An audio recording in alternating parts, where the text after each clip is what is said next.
Charlie Parsons for Boxing Social in association with William Hill and Empire Fight Store. First time for everything. I've been speaking to Paddy at Catchway saying, when are you doing a little bit with Charlie? I said, the time's coming. We're here in Cardiff. How are we, bro? Yes, good Charlie. The two Charlies together. I don't do many interviews, but I'm happy to do it with a fellow Charlie. Well, I appreciate that. You're here.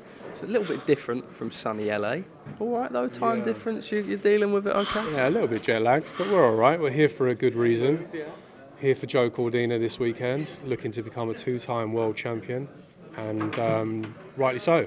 Thought he did an amazing job in the first fight. Amazing, just that knockout itself was just astonishing, wasn't it? And anybody that was in the arena at that time, I've been to lots of many different fights, and for me that eruption was one hell of a night to remember. So, it was just disappointing that he was training for this fight again, and we were getting prepared to go to Abu Dhabi, and first major punch landed, he broke his hand.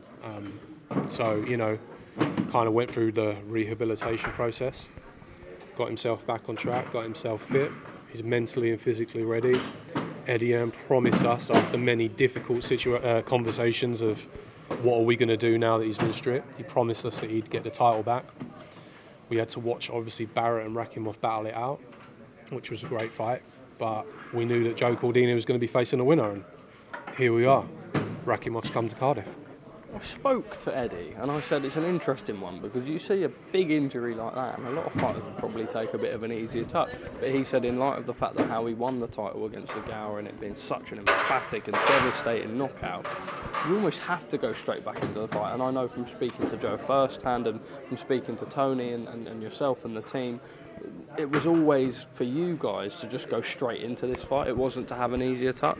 I think when you look at certain situations like that, you have to make a call on what certain outcomes would be. And he broke his hand, and could he have fought an easier fight and got himself back into probably a mandatory position? Yes.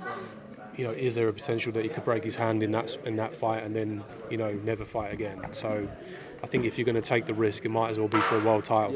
You don't get these sort of opportunities come around all the time. He isn't mandatory for this fight. This fight is voluntary, and it was made by Eddie. Eddie kind of got Rakhimov tied into a deal, and he gave us and promised us the opportunity to do this. So I think if you're going to take a fight, and Joe's no spring chicken anymore, he's 31 now, he's ready to go, he's done all of his time, proved that he's a world championship fighter in his last fight. So let's just get it on and get it done 2 times. I've spoke to Joe a lot in the build-up, and I think he knows just how good Rakhimov is, but I think he also knows that there are a lot of weaknesses there. We've always spoke about sort of how much of a square and unorthodox southpaw he is. He's not like many normal southpaws, very tough and rugged and walks forward, front foot forward. Unusual to other southpaws. Has everything in preparation for Joe, and I know accordingly with sparring partners and etc. okay? Because when you're preparing for someone like Rakhimov, it's not always easy. Yeah, no, he's had some really, really good sparring. I know he's been sparring with Dennis McCann as well, who's a top fighter on the rise, and he's been getting some really good southpaw sparring. But Tony Sims would have watched hours and hours and hours of Rakhimov. He was watching him. I remember when Martin Ward fought Fazili for the final eliminator out in Vegas. We watched the Rakhimov-Fazili fight, and Fazili was outboxing him up until the point where Rakhimov knocked him out. So, we was watching him all the way back then, and he would have been watching him, especially in the Barrett fight. I think Barrett actually exposed him quite a bit in that fight. He was having a really good fight, and obviously Barrett fell short right towards the end, but I think Joe would have took a lot of confidence from that, watching that, and he would feel like he obviously brings something a bit different. He's technically special, I think, Joe Cordina. His boxing ability, boxing IQ, his footwork, his defence is exceptional, and I think the one thing that the public were really asking questions of is how much power does he have, and I think he answered all of those questions in the Ogawa fight. So let's see what Rakhimov's going to bring. I don't think it would be wise for Rakhimov to just try and walk through Joe, because I don't think that's going to work, and I don't know if he's going to be able to outbox him, but let's just see what happens. Does Joe win by knockout in your eyes? I think if he hits you on the button, he's going to knock you out. Is Rakhimov a tougher fighter than Ogawa? I don't know, but he comes across that way. He's kind of got that style, walk forward, and likes to get stuck in. So Look, I wouldn't be want to walk onto anything from Joe Cordina, given his last outcome. I also wouldn't want to try and box and mix it with him in that way. So, but from everything I've seen of Rakhimov, he only fights one way. So, I think we know what to expect from Rakhimov, and I think we know what to expect from Cordina. But styles make fights, and this is certainly going to be exciting. Is it going to be the rugged fighter or the pretty boxer? We shall see. We shall see, Charlie. Saturday night is definitely going to be a good one in front of his Cardiff fans. And just quickly on that topic before we move on to some recent news, there's a stadium fight. I know when we talk about stadium fights in boxing, it usually revolves around the heavyweights, and even then there's complications. How hard the logistics are to do. Joe dreamed of this, and he would have also dreamed of a stadium fight. Hard to do, but in the back of your mind, do you sort of maybe unified and undisputed down the line, whether it not be the full capacity or whatever, do you aim for that? Yeah, 100%. Like the conversations we've been having internally are, if successful against Rakhimov, what does that look like after that point? And I think Joe's quite keen to get a move on, wants to unify, wants to look at undisputed. Now Shavkat Stevenson's moved out of the division. For me, he was always the problem man. I think the division's wide open to kind of make those fights. And I love the undisputed. I think having one champion in each division is the way forward, and I think that's how boxing should have always been. And I think that's where boxing lost its kind of magic in certain areas. But if we can kind of get that undisputed back in many other divisions, then we're seeing it in women's boxing now. There's loads of a few divisions there are undisputed, and we're getting to see huge fights made within the women's division. And I think if we can do that in the men's divisions, it will be amazing. Breaking news, the Mail have reported that Conor Benn has been formally charged by UKAD over his 2 positive drugs tests. The charge is Article 2.2 for quote-unquote use, ongoing procedure, but a potential 2-year ban if found guilty. Just your first reaction from seeing that news this afternoon? Well, the first person who showed me that was you, Parsons. You actually came over to me and said, "Have you seen this?" And I said, "No, I haven't seen it." We're obviously at the Cordina press conference, and it's just a bit of a mess because ultimately we're finding out information via the media, which shouldn't be the case. And I've got a big problem with boxing at the moment and just how unregulated the sport is in terms of the way it's ran and the standards and the protocols. Obviously, anti-doping should be taken extremely seriously in sport, across all sport. And Conor Benn has found himself accused of failing 2 VADA tests when he signed up voluntarily to the WBC program. It's been an ongoing case. It's been extremely difficult to talk about. I haven't done any interviews about it up until this point. I feel like I need to talk about it and try. Is there a point now where you're just so frustrated with having to sort of say nothing that you sort of just have to come out and at least try and give some clarity on your side? I feel like I stand with the public in terms of frustration, but the difference is I know more information than the public do, and the public really rely on the media to try and report that. So I'm going to try and make it as clear as possible for everybody when it comes to this situation. There is only a certain extent I can talk about. There is an ongoing legal case, but I am open to trying to answer the questions as best that I can. Now, we've been presented with that news today. I haven't spoken to the legal team about what that actually means. 24 hours ago, we were discussing what does a provisional suspension mean, because that's what it was 24 hours ago. Now, for everybody to try and understand this, Conor Benn is in a British Boxing Board of Control licence holder. We know that. A lot of people have been asking for Conor Benn to talk directly with the board to try and figure this out. Now, the board, from a legal aspect, actually can't make any decisions. Even if we sat down with them with the 270-page report, went through it, showed them every piece of evidence that we've got, they can't make any decisions. Is that because he doesn't hold a licence? That's because, 1, he doesn't hold a licence, and 2, their anti-doping agency is UKAD, and only they are the ones that can make a decision based on their investigation. Conor Benn's legal team, Mike Morgan, who's one of the best anti-doping legal lawyers in the world, has been working with a specialist scientist who's based around anti-doping as well. They are the ones that have created this 270-page report. They have been talking to UKAD directly. They have been cooperating with them directly, as UKAD are the only people that can make, or they're the only organisation that can make the decision on the Conor Benn investigation. Now, whether they've made that decision based on they've seen the report or not, I can't say. If I was to assume, I would say that they haven't seen the report yet, or they have seen it and they haven't really taken into consideration what's in that report.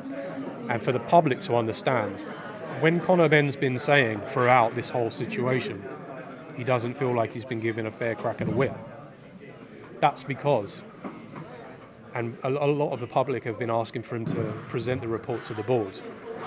Number one, even though it's got some pretty detailed evidence in there that I think would be quite worrying for any professional fighter that signed up to the anti-doping agencies, it's not actually promised that if he does present that to the board or to UKAD, that they have to take that into consideration. So that's always been the problem, and I think if he would have been promised a bit more of a fair crack and a bit more cooperation from UKAD and the board, it probably would have been sorted out a little while back. But I think we can base that assumption now on especially what's happened with Amir Khan's case. Amir Khan has obviously come out and said that 14 months ago he tested positive after his fight for the banned substance that was found in his system. And he's gone through that investigation with confidentiality, which is how it should be. He's accepted that he was in his system, and he's accepted the strict liability, which was 2 years, based on that decision, basically. Conor Benn's situation is a little bit different. He was found with a different substance. Conor Benn has never accepted that substance was in his system. Yes. In previous statements, Conor Benn has suggested that this has been a flaw in the protocol with the anti-doping agency VADA.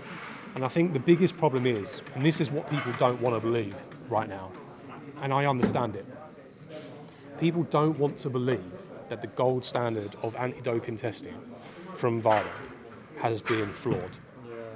And I think... Well, this is why I've asked Eddie. I've said, are you now slightly alarmed? Obviously, as boxing fans, we always rely on VADA, right, for the big world title fights and the big occasions, etc. The fact that there could be complications and flaws within their testing, I mean, what do you do? Do you still sign your fighters up to it? I mean, what alternative is there? I mean, look, there are other alternatives. We're working with a different anti-doping agency on this one voluntarily. It's called Drug Free Sport. We haven't gone down the VADA route. That is totally up to the fighters and whether they want to work with VADA. We've just, from what I've seen, we just decided to work with other people. I mean, we've just seen Puello, the 140-pound champion. He's just been positive for clomiphene as well, tested by VADA. Now, is it a coincidence? Is it factual? I'm not here to make assumptions. I'm not here to say that there's an agenda. I don't want to even put that out there. But I think that actually looking at that report, which I hope everybody's going to get to see at some point in the near future, that I think the standards of the anti-doping agencies and the governing bodies need to change. I think, honestly, UKAD, the British Boxing Board and Control as a governing body, they have to recognise other anti-doping agencies other than UKAD. If they did, this situation would be very different. I think there still would have had to have been a real investigation, and Conor Benn would have still fought against it as he has, but it would have been dealt with very differently. The fact that they don't recognise other anti-doping agencies other than UKAD has made this situation very difficult and very murky. And I think that's what we've kind of been battling against for the entire time. But anyway, you know, we're here. We're talking about boxing as a whole. I think, you know, anti-doping in all sports is very serious. But I think boxing needs to change. It needs to do something rapidly with the agreements and the anti-doping protocol moving forward. It's worrying, and I think Conor Benn, although has been the biggest case, he has been really the only fighter that has stood up with the resources. Now, not everybody's going to agree that it's been dealt appropriately, but he's the only boxer out there with the resources that's been fighting against this to try and prove his innocence, and that's why it's been going on for such a long time. Okay. Charlie, I don't want to sort of keep you forever, but obviously UKAD work on a global level with WADA, and obviously within the UK, the British Boxing Board of Control. Something's come out today that sort of said, let me just get that here, that if Eddie were to put on an event or stage an event in a foreign authority and use WADA or another governing body for these tests, then he could potentially come under fire himself. Now, he's responded and said, well, it doesn't really concern him too much, and if he wants to allow Conor Benn to fight somewhere else. But as of right now, do you still, I know the plan was to get him out in June, but I spoke to Tony yesterday, and Tony said, well, it's not ideal. The longer the time goes on, the more you start having to go back to the drawing board, and you don't look at Pacquiao, you don't look at Eubank, you start having to maybe look at a bit of an easier touch to get yourself back into the rhythm. Where are you at now with it? Do you still aim for June? I think June's coming up really quick. I'm looking at the whole situation. Okay, so we're looking at Conor Benn's personal situation. He has spent an awful lot of money trying to fight this case, and to keep fighting this case, he's going to need to keep paying out huge money to legal teams and scientists to prove his innocence. Now, UK and British Boxing Board of Control basically said, you can't fight here until you prove your innocence. Now, he is cooperating with UKAD to try and do that. UKAD have done that today, which I think is going to make it more difficult, but hopefully there is a way forward to try and find a result. He is clear to box anywhere in the world, however, he does need to be licensed. And I think that's the biggest point. If he's going to box, he needs to be licensed, and it needs to be with somebody credible. Now, he has been cleared by the WBC and VADA, so he should technically be able to get a license anywhere in the world. Now, will the UKAD statement make that more difficult? Potentially, but ultimately it's outside of their jurisdiction whether or not he can box outside of the UK. He could box in the UAE and get a UAE license. Now, I think internally, especially Matchroom and Eddie, don't want to do that. It's just not really a good look. And I know that's probably, people are going to say, well, it's not a good look anyway. But I think ultimately he's cleared to box. And it's just about trying to find somebody who aligns with him, reads his report, reads his evidence, and says that, yeah, okay, we're on board with this. But I hope, moving forward, which is the most important thing, that UKAD and Conor Benn can find a way to move forward from this. I hope they can sit down and go through the report, and I hope he gets a fair crack at how they make a decision off the back of that. I want to see him fight in the UK. This isn't ideal for anybody. Nobody really wants to do this. But ultimately, he has a career that he wants to resume. He feels that he's innocent. He feels that he's proved that within his evidence in the report, and the testing body have cleared him to fight. It's just UKAD and the British Boxing Board of Control who are preventing him at the moment, and hopefully in the near future we're going to get some clarity on what he's going to do moving forward with the UK. But ultimately, if there are options to fight in the UAE or if there are options to fight in America, then I think those options have to be considered. But it's not going to be ideal unless he gets a credible license. Okay. Charlie, I don't want to keep you any longer. I think we've gone through as much as we can given the circumstances. Thank you for speaking to us for so long, and also trying to sort of, obviously you are on one side, but you are trying to correspond as much as you can with the public. And I said to you beforehand, and you won't mind me saying this, but I said you can understand public frustrations, and you can, because we all get a different side to it. Wherever we are, you've got one side, they've got a side that they hear, we've got a side that we hear, which isn't always correct. So yeah, one of them situations that just in boxing they keep going on. Yeah, I mean, look, I'm reading stuff as the public are reading stuff, and I'm at the source of this thing, so it shouldn't be like that, and it's frustrating because that's just. And when I go back to saying the sport needs to be regulated better, that's what I'm saying. Confidentiality in the sport, it isn't good enough. And it needs to be. If we're ever going to work through this Conor Benn situation, it needs to be done behind closed doors. There needs to be a resolvement, and I don't think the media are helping. Now, I'm just trying to explain to the public that I feel the frustration as well. and hopefully today I might have clarified things a little bit better than what we've heard before. I think Eddie's actually done a really good job. He's been under fire for a long time. I haven't had to be put under that sort of pressure, especially when this situation was at a point where we were really limited in terms of information that we could share. Things are a little bit different today. I got asked about the Piers Morgan interview in my last interview. That interview for me had to be done because the public wanted it to be done. They wanted answers. The problem with that, it was just a bit premature. There was only a limited amount of information we could release. Today's a little bit different. We can talk about things a little bit more. There is still an ongoing legal case with Conor Benn's team and UKAD going through that investigation, and I'm hoping and praying that we will get some light at the end of this tunnel very soon, and everybody will be able to get some clarification on what's going to happen, and Conor Benn can resume his career. Right, Charlie, top man. Thank you very much for speaking to us. First time, and hopefully next time on a more of a lighter note. Yeah, more after Joe Cordina win. This anti-doping is a very, very serious situation, and we're all trying to do our absolute best to treat this as serious as possible. I've never had to endure anything like this before in my career, and I think what's made it so difficult is that there's no real blueprint for this. No. There's nothing in boxing, especially when you're relying on governing bodies and other bodies to try and guide you through this. There's no blueprint for it. There's no one to kind of sit you down and tell you this is what you need to do. This is how we react. This is how Conor Benn needs to do his PR. It's extremely difficult to navigate through something so complex and difficult as this. And I think had he just put his hands up to something that he feels that he shouldn't have, it would have been very different. But he doesn't want to do that.